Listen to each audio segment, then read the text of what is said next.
بسم اللہ الرحمن الرحیم۔ حضرت رومان رضی اللہ تعالی عنہا کے پہلے شوہر کی وفات ہونے کے بعد ان کا نکاح حضرت ابوبکر رضی اللہ تعالی عنہ سے ہو گیا۔ ان کے بطن سے اللہ نے حضرت ابوبکر صدیق کو ایک بیٹا اور ایک بیٹی عطا فرمائی۔ بیٹے کا نام حضرت عبد الرحمن اور بیٹی کا نام حضرت عائشہ رضی اللہ تعالی عنہا رکھا گیا۔ حضرت امام ولی الدین محمد بن عبداللہ مشکات شریف میں روایت نقل کرتے ہیں کہ ایک دفعہ شادی سے پہلے حضرت عائشہ گڑیوں سے کھیل رہی تھیں۔ وہ اکثر اپنی گڑیوں سے کھیلا کرتی تھیں۔ انہی گڑیوں میں ایک گھوڑا بھی موجود تھا جس کے دونوں طرف دو پر تھے، یعنی وہ پروں والا گھوڑا تھا۔ نبی کریم حضرت محمد صلی اللہ علیہ وآلہ وسلم نے جب یہ دیکھا تو حضرت عائشہ سے پوچھنے لگے یہ کیا ہے؟ حضرت عائشہ کہنے لگی یہ میری گڑیاں ہیں۔ آپ صلی اللہ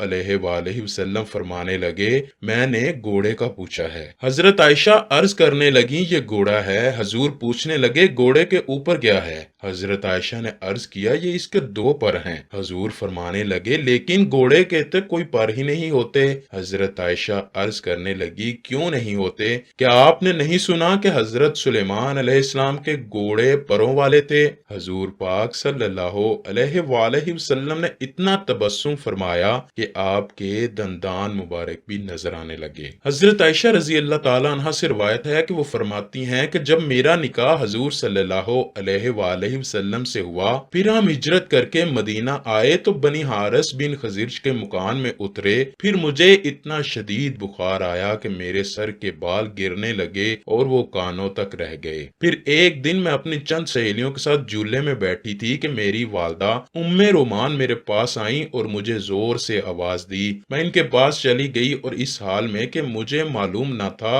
کہ انہوں نے مجھے کیوں بلایا۔ انہوں نے میرا ہاتھ پکڑ کر ایک مکان کے دروازے پر کھڑا کر دیا۔ میرا سانس پھول رہا تھا حتیٰ کہ ذرا دم میں دم آیا۔ پھر انہوں نے تھوڑا پانی لے کر میرے منہ اور سر پر ہاتھ پھیر دیا۔ پھر مجھے مکان کے اندر داخل کر دیا تو میں نے کمرہ میں چند انصاری عورتوں کو دیکھا۔ انہوں نے کہا خیر و برکت اور نیک فال کے ساتھ آؤ۔ میری والدہ نے مجھے ان کے حوالے کر دیا۔ پھر انہوں نے مجھے سنوارا تیار کیا۔ پھر چاشت کے وقت حضرت صلی اللہ علیہ وآلہ وسلم تشریف لائے تو انہوں نے مجھے آپ صلی اللہ علیہ وآلہ وسلم کے حوالے کر دیا۔ حضور صلی اللہ علیہ وآلہ وسلم کا نکاح کیسے ہوا، آئیے اب اس کی تفصیل آپ کو بتاتے ہیں۔ حضرت خدیجہ رضی اللہ تعالی عنہا کی وفات کے بعد جب آپ صلی اللہ علیہ وآلہ وسلم غمگین رہنے لگے تو حضرت خولہ بنت حکیم رضی اللہ تعالی عنہا نبی کریم کے پاس آئیں اور عرض کیا یا رسول اللہ آپ دوسرا نکاح فرما لیجئے۔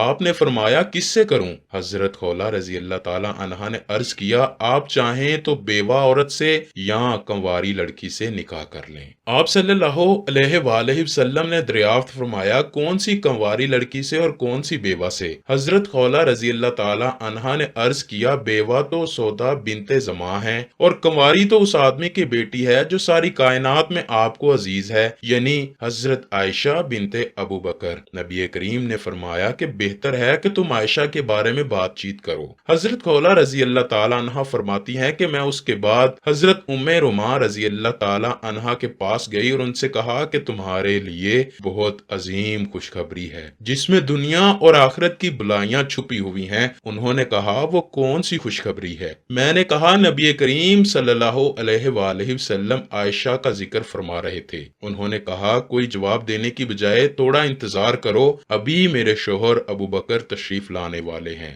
حضرت خولہ رضی اللہ تعالیٰ عنہ فرماتی ہیں کہ کچھ ہی دیر بعد حضرت ابو بکر صدیق تشریف لائے تو میں نے ان سے اس بات کا ذکر کیا تو انہوں نے فرمایا کیا یہ ان کے لیے صحیح ہے؟ عائشہ تو ان کی بھتیجی ہے۔ حضرت خولہ رضی اللہ تعالیٰ عنہ نے واپس آ کر نبی کریم سے اس بارے میں پوچھا تو آپ صلی اللہ علیہ وآلہ وسلم نے فرمایا کہ ابو بکر میرے اسلامی بھائی ہیں اور اسلامی بھائیوں کے ہاں نکاح کرنا جائز ہے۔ جب یہ بات حضرت ابو بکر صدیق رضی اللہ تعالیٰ عنہ کو معلوم ہوئی تو انہوں نے اس مبارک ترین رشتے کو فوراً قبول کر لیا، لیکن چونکہ اس سے پہلے حضرت عائشہ رضی اللہ تعالیٰ عنہا کی نسبت جبیر بن مدم کے بیٹے سے نسبت طے کی جا چکی تھی، وعدہ خلافی نہ ہو جائے اس لیے ان لوگوں سے بھی پوچھنا ضروری تھا۔ حضرت خولہ رضی اللہ تعالیٰ عنہ فرماتی ہیں کہ حضرت ابو بکر صدیق رضی اللہ تعالیٰ عنہ جبیر بن مدم کے گھر تشریف لے گئے اور فرمایا کہ آپ لوگوں نے ہماری بچی کا رشتہ مانگا تھا، اب تم اس بارے میں کیا کہتے ہو؟ جبیر بن مدم کے گھر والے اب تک مسلمان نہ ہوئے تھے۔ مدم نے اپنی بیوی سے اس بارے میں پوچھا تو اس نے کہا، اگر یہ لڑکی عائشہ صدیقہ رضی اللہ تعالی عنہا ہمارے گھر آ گئیں تو ہمارا لڑکا بھی اپنے باپ دادا کے دین سے پھر جائے گا، اس لیے ہمیں کسی صورت یہ بات منظور نہیں۔ حضرت ابو بکر صدیق رضی اللہ تعالی عنہ ان دونوں کی رائے جان لینے کے بعد وہاں سے تشریف لے آئے۔ اب انہیں وعدہ خلافی کا کوئی خطرہ نہ تھا، خوشی اور مسرت کی کوئی انتہا نہ تھی۔